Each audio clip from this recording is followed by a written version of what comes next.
Let's talk about a party. A party so incredibly lavish, so completely over the top, that it actually helped bring down an entire kingdom. This is the story of an event that didn't just break records for extravagance, it ended up costing its host absolutely everything. So, when you think of the world's most expensive party, what comes to mind? Maybe a huge royal ball in some European palace, or, I don't know, a modern day billionaire's crazy birthday bash? Well, you'd be wrong. The real answer is way more surprising than that. The most opulent, most expensive party in all of history wasn't held in a famous city or some seven-star hotel. Get this, the location was a barren, empty desert. For just 3 days of celebrating, an entire landscape was transformed pretty much overnight, creating a temporary paradise out of literally nothing.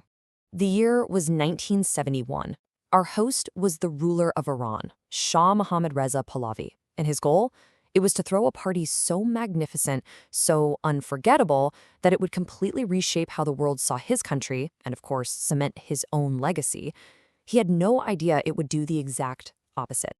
Now, to understand how a single party could get so wildly out of hand, you first have to understand the man who threw it. The Shah wasn't just a king. He called himself the King of Kings. At the time, he was considered the richest man in the world and, without a doubt, the most powerful person in Iran. And when I say powerful, I mean absolute power. He could fire the prime minister on a whim, dissolve the entire parliament just because he felt like it, declare war whenever he chose. His secret police made sure anyone who spoke out against him, well, they just disappeared. Whatever the Shah said, that was the law, period. So you have this huge contrast, right? It was like two different Irans. On one hand, you had the Shah, living in just unimaginable luxury. But for his own people, more than half of them were living in extreme poverty. They didn't have basic food, clean water, medicine, or schools. And with the Shah's secret police listening everywhere, nobody dared to complain. But despite all that, the Shah was laser-focused on his party. And the preparations, which started a full year in advance, were on a scale that is, honestly, it's hard to even wrap your head around. The mission was to build a luxurious oasis for the world's elite in a place that had nothing but sand, scorching heat, snakes, and scorpions. So how'd they do it? Well, first, they cleared 500 acres of desert, getting rid of all the critters. Then, because the Shah decided he wanted a forest, they flew in 15,000 fully grown trees. Next, they built a royal village with 50 luxury air-conditioned tent suites, all of them pre-made in Paris and shipped over. And to top it all off, for that perfect paradise vibe, they imported 50,000 songbirds from Europe. The tragic part? Most of those birds died in the harsh desert before the party even started. So how do you get all this stuff into the middle of nowhere? Simple. You just build a brand new airfield just for the party, and then you build a 50-kilometer highway to connect it directly to your party site. Of course.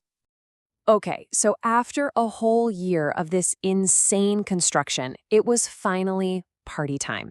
And this is where the extravagance just went completely off the charts. The guests, the food, the service, everything was designed to be the absolute best the world had ever seen. The guest list was a who's who of global power.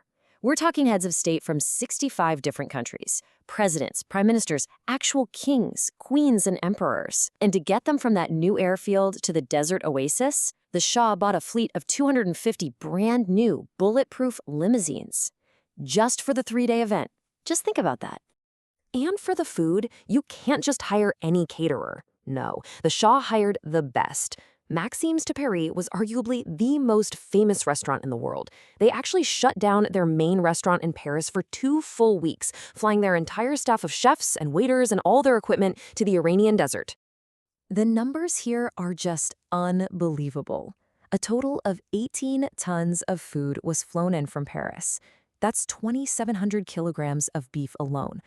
They also imported 12 tons of the world's finest wines. The indulgence was so extreme that even the ice cubes for the drinks were flown in daily from Paris. But all of this spending, it was starting to cause some serious problems. As word of the party's cost spread, anger among the Iranian people just grew and grew. To keep a few hundred VIP guests safe, the Shah deployed a staggering 65,000 soldiers. He shut down the country's borders, put the entire nation on lockdown, and arrested anyone who even dared to protest. So the party finally happened, October 14th, 1971. But when all the guests went home and the fancy tens came down, the real bill came due. And it wasn't just about the money. The ultimate cost was political. And at first, it looked like a massive success. The world's press gave it glowing reviews. So in the short term, the Shah actually got what he wanted. Iran's global image was boosted, and he was hailed as this great visionary leader on the world stage. But while the world was applauding, the people of Iran were watching in utter disgust. For them, seeing all this money spent on a 3-day party while they were starving, it became the ultimate symbol of a monarchy that was corrupt, wasteful, and totally disconnected from their reality.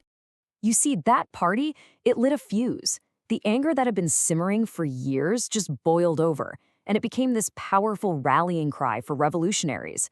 In 1978, the Iranian Revolution began. Just a few short years after his greatest triumph, the Shah was forced to flee his own country. The Pahlavi dynasty was over, and the Shah himself died in exile just a year later. So, the story of the world's most expensive party ends not with a celebration, but with a revolution. And it leaves us with a pretty powerful question to think about. What really is the true price of extravagance?